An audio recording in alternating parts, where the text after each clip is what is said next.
ඔක්කොම බලමු. ඔක්කොම බලන්න. ඔක්කොම එකතර මේක බල්ලෙන්.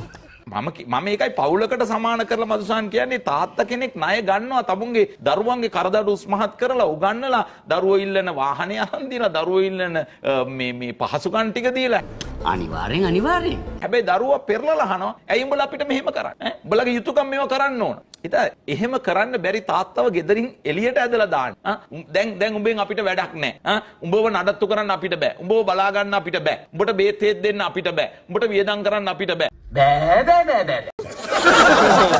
එතකොට නාමලුයි අර චිචි යෝෂිතයි එතකොට යාගේ ළමයි නෙවෙයිද? ඉතින් බා උන්ට කියපන්. අපේ හිතෙන් උඹ ඇරියස්යක් කවර කරනවා. ඇත්ත කියපන්. උඹ නොකිය බයින්නේ නාමල්ට.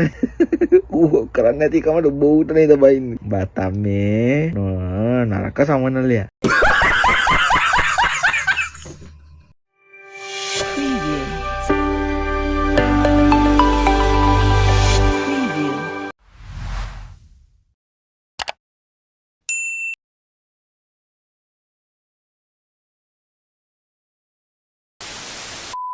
ඉද්දෙනියේ අයිස් කන්ටේනර් සිද්ධිය මනම්පේරිගේ ඉඩම තිබුණේ අයිස් හදන රසායනික සාම්පල 20න් 17ක්ම තහවුරුයි.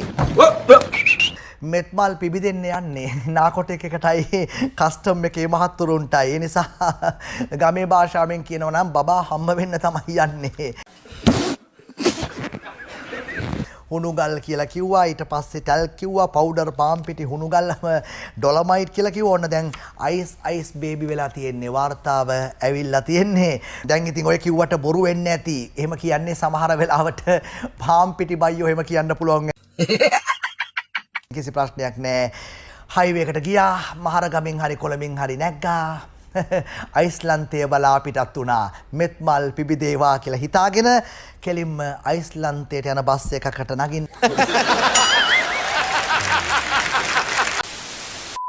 ව්‍යාපාරයක් කරනවා අනිවාර්යයෙන්ම මේ ව්‍යාපාරය ආණ්ඩුවට පවරා ගන්න බවට තමයි ජේපී එකේ අදහස වෙන්නේ. ඒතර වාහන දෙකක් තිබ්බොත් අනිත් වාහනේ ගන්න පුළුවන් එක වාහනයක් තබාගෙන. ඉතින් මම හිතන්නේ මේක භයානක තත්වයක්. A few inches later car එකක් තිබ්බොත් අපි කාර් එක ගන්න යනවා. අපි මේ රෙන්ට් කාර් බිස්නස් එකක් පටන් ගන්න යනවා නෙමෙයි. එයා හිතනවා මොකද අපි කාර් අරන් රෙන්ට් එකට දෙන්න යනවා. ඉස්සියක්.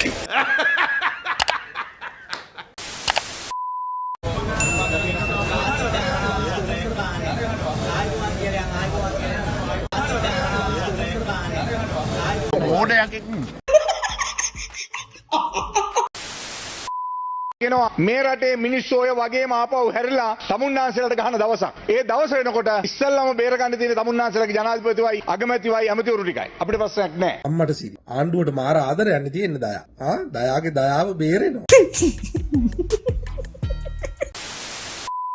මේ ඔක්කොම කරන්නේ මෙයාලගේ ටැක්ටික් එක දේශපාලනයේ මෙයාලට සම්බන්ධ හැම කෙනාටම නඩුවක් පටලවලා ඊළඟ ඡන්දෙදි කියන්නේ අරයට මේ නඩුව තියෙනවා මෙයාට මේ නඩුව තියෙනවා අරයට අර නඩුව තියෙනවා මම නම් දැන් එලිපෙහෙලියට මූත්‍රා කරන්නත් යන්න බයයි යකෝ මූත්‍රා කරනකොට ඒකල්ලා ඒකටත් නඩුවක් දායි පරිසර දූෂණය කරන්නේ ඔයාට තියෙන ගොම් මොලයක්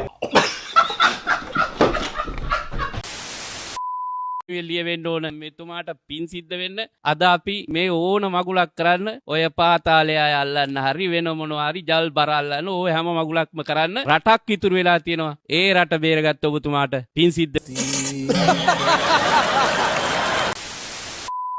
පාර්ලිමේන්තුවේ අපි 113ක් ගන්න පුළුවන් නම් අපිට පුළුවන් අගමැතිවරයා තෝරන්න. අනුර කුමාරට ජනාධිපති මැතිවරණයේදී ලැබිච්ච ඡන්ද අනුව එයාට 105යි ගන්න පුළුවන් පාර්ලිමේන්තුවේ. අනිත් 120 ඉන්නේ විරුද්ධ පක්ෂේ. එයා කතා කරේ කටින්ද වෙන කොහෙන්ද හරි දන්නේ නැහැ.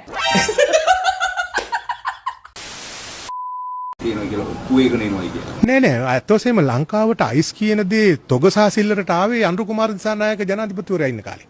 මීට කලින් අපි කවදාකවත් අහලා නැහනේ අයිස් තොගසාසිල්ලට ආවයි කියලා. අහලා තියෙනවද? කන්ටේනර් ගණන් ඇහිලා පොළොවට අංගල තියෙනවා කියලා අහලා තියෙනවද? ඇහුන්නේ මොකද කිව්වේ? හැබැයි මම බැලුවා ඡන්දෙන් පස්සේ ඔබ වහන්සේ මහානවත් වෙලාද කියලා. මූණ බලන් හිටිය තෙල් නැවට සල්ලි ගෙවන්නේ කොහොමද? එහෙව් තිබ්බ රටක්. අද මේ දාන සෙල්ලම් දාන සින්දු දාන සද්ද දාන ඔක්කොම මිනිසුන්ට අමතක වෙච්ච තැනක් තියෙනවා. අයි මචං තෙල් නැවට සල්ලි දුන්නේ රනිලා එකතු කරපු ගෙදර එකතු කරපු කැටයක් පුරවල එකතු කරපු සල්ලි වලින් ඈ රනිලා ගෙදරින් ගෙනාපු සල්ලි නෙවෙයි නේවා. ඒව රටේ මිනිස්සුන්ගේ මහජන මුදල් ඒවා. නිකම් බොරුවට කළගුණේ ගැන කතා කරන්න එපා. මේ නිකන් අර ගෙදරින් ගෙනල්ලා සල්ලි ගෙවලා අපිට තෙල් දුන්නා වගේ. හරි? උඹලා පැවැත්මට වෙන මොන හරි ක්‍රමයක් හොයාගනින්. දැන් මිනිස්සුන්ගේ මොඩියොන්ට අන්දන්න බෑ. අපි මේ රටේ පුරවැසියනේ. මම දරුවෝ දෙන්නෙක් ඉන්න තාත්තා කෙනෙක් වියෝනේ. මේ තරුණ ළමයිනේ. මේ කවුරුවත් අයිස්කුඩු වලට කැමති නැහනේ අපි. මේ තරුණ ළමයිනේ. උට අන්තට්ටුවක් විතරයි නැත්තේ. පාතාලයන් අල්ලද්දී නාමල්ල බය වෙන්නේ ඇයි? නාමල් බය වෙලලු. නාමල් ඇත්තටම ඔයා බය වෙලාද? You naughty. නාමල් බය වෙලා නම් නාමල්ට රෝග ලක්ෂණ තියෙනවා නම් නාමල් බලපු හොයාගන්න පුළුවන් ක්‍රමය. සුළුදිය පහ වෙන්න ඕන අන්තිමට. කෙඳිරි ගන්න ඕන. අඳෝනාවක් එන්න ඕන. දුක් අඳෝනා වේදනා තියෙන්න ඕන. Hey, y'all come look at this. ගේ අමාත්‍යවරයෙක් නම් පහුගිය කාලේ කිව්වා මේ අයිස් ෆැක්ටරියක් ආවා කියලා. මත්ද්‍රව්‍ය හදන ෆැක්ටරියක්. ආයෝජකයෙක් කියලා ගෙනල්ලා තියෙන එච්චරයි මට පේන විදියට. දැන් ඔබතුමාලා හොවා දක්වන්න හදනවා මේ සමස්ත සංවිධානාත්මක අපරාධ ජාලය ක්‍රියාත්මක කරන්නේ අපි කිය. අනිවාර්යෙන්. දැන් මේ කන්ටේනර් දෙකක් ගැන කියනවා. කොක්කු දෙන්නෙක් කන්ටේනරේ උස්සන් ගිහලා මිද්දෙනියට දැම්මේ නෑනේ. කොක්කු දෙන්නෙක් කන්ටේනරේ උස්සන් ගිහලා මිද්දෙනියට දැම්මේ නෑනේ. Hold up. Wait a minute. නිෂ්පාදනයට යොදා ගන්න රසායනික ද්‍රව්‍ය ඇතුළත් බවට පැවසෙන බහලුම මිද්දනියට රැගෙන එන අයුරු දක්වන රූපරාමු පෙළක් අප වෙත ලැබී තිබෙනවා. මෙහි සුදු පැහැති කමිසයකින් සැරසී සිටින්නේ මේ වන විට අදාළ සිද්ධිය සම්බන්ධයෙන් අත්අඩංගුවට ගැනීමට සොයමින් සිටින සම්පත් මනම්පේරි නැමැත්තයි. හරි ලස්සනයි. very good. කොක්කු දෙන්නෙක් කන්ටේනරේ උස්සන් ගිහලා මිද්දෙනියට දැම්මේ නෑනේ. කොක්කු දෙන්නෙක් කන්ටේනරේ උස්සන් ගිහලා මිද්දෙනියට දැම්මේ නෑනේ. දෙයක් දන්නේ නැතුව උඩ බලාගෙන රෙන්න එපා. කෙලනම් ගැහුවත් කමන්නේ. තුපේ කූ ගැවුනට පස්සේ පලාත යන්න බෑ. ධනේස් කට ගාලා ගහෙන්න ඕන අන්තිමට සුළුදිය පහ වෙන්න ඕන. ඒ තමයි මේ රෝගේ රෝග ලක්ෂණ. මේවා කිසි දෙයක් MRI CT ස්කෑන් වලින් නම් හොයන්න බෑ නාමල්. මවුන්ට් එලිසබෙත් ඕගොල්ලෝ යන හොස්පිටල් වලින් නම් හොයන්න බෑ. ඒකයි ප්‍රශ්නය. මේ ජනාධිපතිට අනාගතේ ගෙදරක් ඉන්න නැති වුණාම මොකද්ද වෙන්නේ? ඔහුව බලාගන්න විදියක් නැති වුණාම මොකද වෙන්නේ? ඔහු හිටපු ස්ටේටස් එකක්. ඇහුනේ. මොකද කිව්වේ? එතකොට මොකද්ද වෙන්නේ? එයා බලනවා ඉන්න ගමන් ජනාධිපති විදියට අනාගතේ තමන්ගේ වැඩ කටයුතු ටික හදාගන්න බිස්නස් කාර්යයකට යාළුවෙකුට මොකක් හරි කතා කරලා ඒ ගෞරවය තියන්න තමයි රජයෙන් ඒ වගකීම බාර දෙන්නේ. මේ සැක බලලා තියන්නේ. ඔයා මොනතරම් වැඩ කරත් කමන්නේ. ඔයා මැරරගල අපි මේක බලා ගන්න. මේක මොකක්ද යන වියද? මේක මුළු දල ජාතික නිෂ්පාදනයෙන් 0.0.0.1.9.6යි. අපිට කොකද? ඇයි මේ කරේ වෛරයක් ඇති කරා මිනිස්සු තුල? බයිලා කියන්නේ නැතුව වාඩි වෙලා ඒ අතරේම නාමල්ගේ මගුල් ගෙදර ලයිට් බිල ගෙවනතුරු වසර ගාණක් නිකන් හිටියා. පාර්ලිමේන්තු මන්ත්‍රී නාමල් රාජපක්ෂගේ විවාහ මංගල්‍ය ලබාගත් විදුලිය වෙනුවෙන් ගෙවිය යුතු ලක්ෂ 25කට ආසන්න විදුලි බිල වසර ගණනාවක් යනතුරුත් ගෙවා නොතිබීම පිළිබඳව තමයි එලෙස වාර්තා කර තිබෙන්නේ. ඇටෙත් එක්කම පලාගත්ත නම් තමයි හොඳ.